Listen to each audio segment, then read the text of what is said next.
One of the busiest intersections in downtown Orlando remains closed at this hour and will likely remain that way through the weekend. The streets are closed due to the possibility of tons of scaffolding collapsing.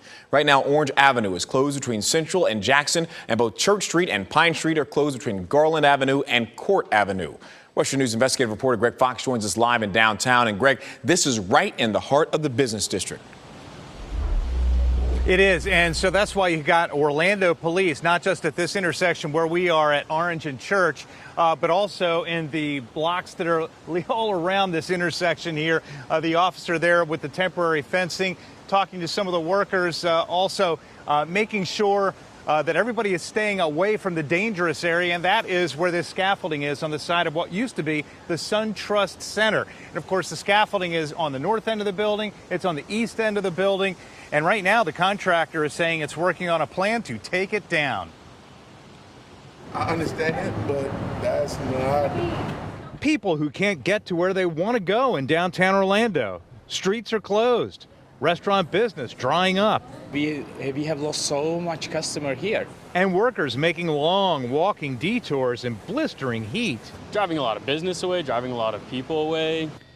It all started Wednesday when Balfour Beatty Construction was working with the scaffolding on the east side of the former SunTrust Tower at 222 South Orange Avenue. According to the city building permit obtained by West 2 Investigates, the company was working on a facade renovation on the property owned by Piedmont Office Realty Trust. While a lot of the problem with this scaffolding wasn't apparent to most people until Thursday, we talked with some downtown workers that are very close by who said this all began on Wednesday. I mean, but if it had continued to lean, that would have just probably pulled all of that down. Joyce Holtzapel showed us the view from her window on the 13th floor of the Seacoast Bank building. She saw a pile of glass in the street near this genie lift, and you can see a broken window about 4 floors up. Because the scaffolding was leaning, and they determined that it was coming off the building itself. Are you going to be taking down the scaffolding or helping Balfour take down the scaffolding? Yeah, you have to direct all communication to Balfour. These workers declined to talk with us. Balfour Beatty told us we are continuing to work very closely with local authorities, including the fire department and the City of Orlando's building department, to maintain the safety and security of the project site and surrounding area. The contractor won't say what caused the bent scaffolding and broken window or when the scaffolding will be deconstructed.